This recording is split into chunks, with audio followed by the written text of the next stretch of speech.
Welcome to Live, Life Inspired Views for Every Day. My name is Chris Meyer, and I'm a curious soul. 2 weeks ago, my podcast was about sounds, sounds that are important to us. When my husband Donnie heard me talk about his great grandfather's clock that chimes, he said, "Weren't you going to tell them that the first time I heard it in our house, I was drawn right back to Grandma and Grandpa's living room as a kid?" Those memories bring back such fervent feelings. He needed me to share that. Or my friend Dave Weber. He wrote to me and said, "One of my special memories is riding on my dad's lap behind two horses and hearing the sound of the corn planter and the horses and their harnesses. Dad gave the horses verbal commands that I can still hear."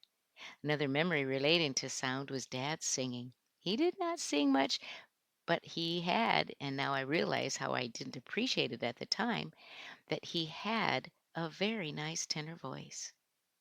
When Dave shared that, I spent the day remembering the sound of my dad's voice and his singing as well. Such a warm memory. Memories are so important for our well being.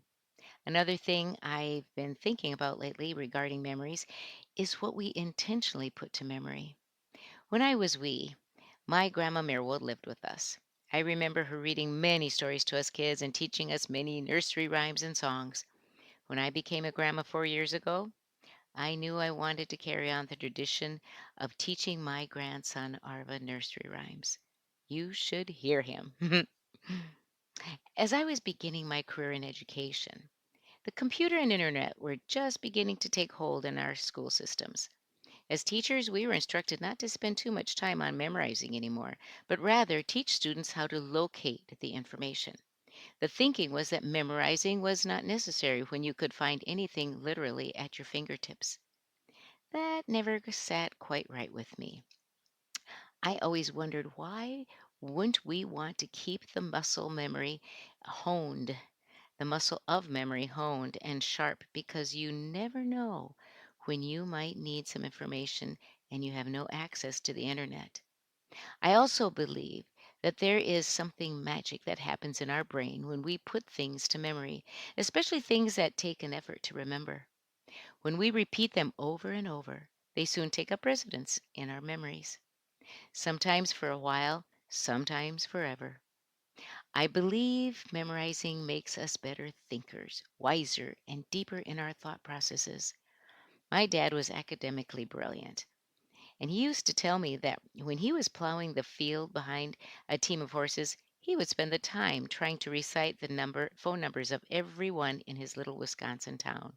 That's true. Memorizing numbers is particularly good practice to keep our minds agile. That's my own philosophy.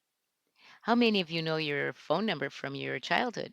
Your social security number, the number of cousins you had, the number of miles each stretch of the road had when you were driving home from college.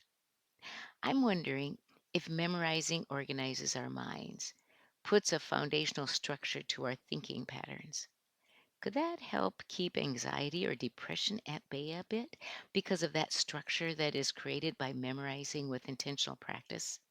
Training our brains to remember certain things is a practice that can transfer some sort of calm when things get a bit chaotic or unsure.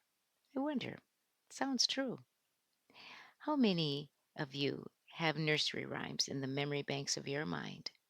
How many of you have hymns or other songs that you memorized from repetitive exposure when you were younger? These can be a balm of healing or calming when we are hurt or afraid. If we didn't have those refrains lingering in our minds, waiting to be needed, how would we find something to hook on to when we need courage or peace?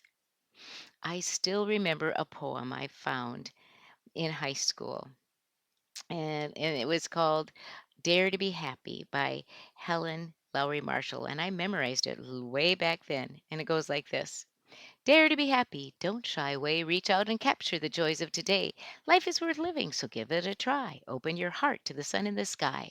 Dare to be loving, trusting, and true. Treasure the hours with those dear to you.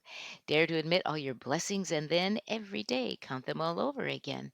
Dare to be happy. Don't be afraid. This is the day the Lord has made. I practiced it and learned it so well that I think it became a North Star to how I wanted to live my life. I have other things, songs, stories, poems that I've memorized that truly bring me joy, calm, or inspiration.